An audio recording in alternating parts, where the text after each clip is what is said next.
Hi there, it's Kim from Cool Cats again. Today I'm going to be interviewing our office manager, Lauren, and she's going to tell us all about how to access NDIS funding. She has a son who has been diagnosed as being on the autism spectrum, and so she has a great deal of experience in having to access the NDIS. So she's going to tell us all about how to do it.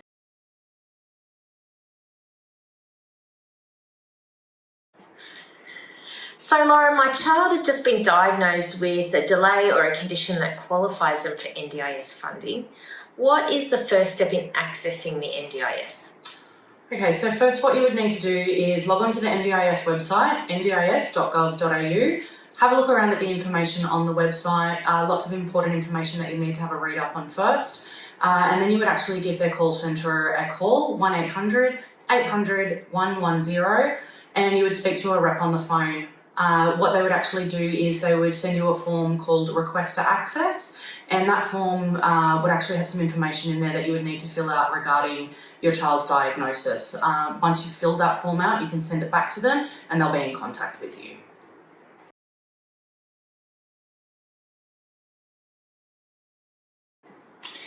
Great, so what happens next? How long do I usually have to wait for funding?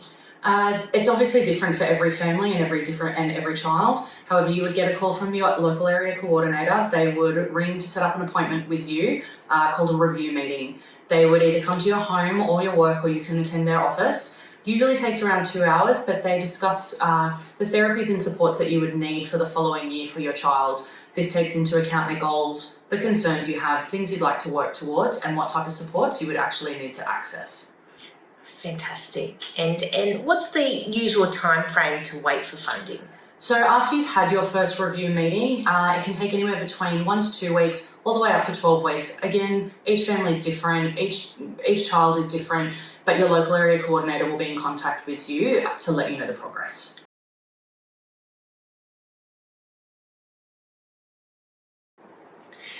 So I'm in my meeting with my LAC and they're asking me how I'd like to financially manage my funding.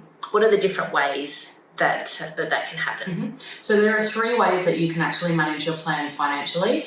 Self-manage is quite a popular one. It is where you would actually pay for the service upfront that you use. So you attend an occupational therapy session or a speech therapy session. You settle the account on the day and then you claim back the funds. NDIS will actually put them into your account the following business day. So really popular. However, it does take a degree of, you need to be competent in looking after your own invoices and receipts and keeping a track of all of that and your expenditure. What you have left for the year is also quite important as well.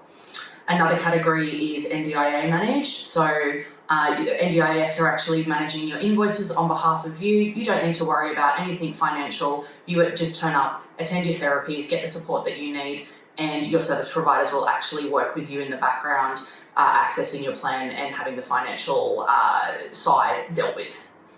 The other one is plan managed.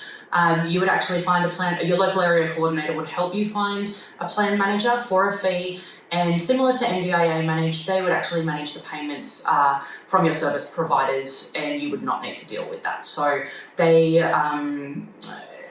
come in all different types of companies, but they would actually set you up for you and you wouldn't need to worry about that for the whole year.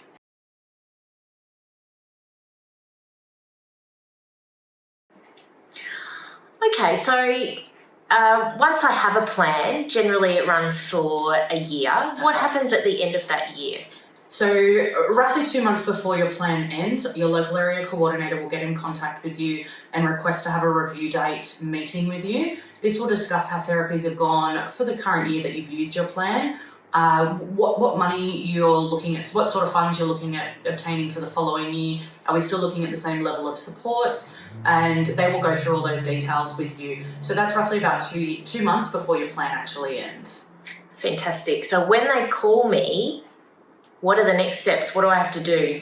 So this is a really important one. You need to actually contact your service providers that you've been using throughout the year. So occupational therapy, speech, psychologist, whoever you've been using under your support plan. You need to request reports, yearly reports from them. So you have that information ready that you can pass on to your local area coordinator. So you can show them these are the supports that you've accessed for the year, and these are the ones that you want to keep accessing for the following year and going into your second year of the plan. Fantastic.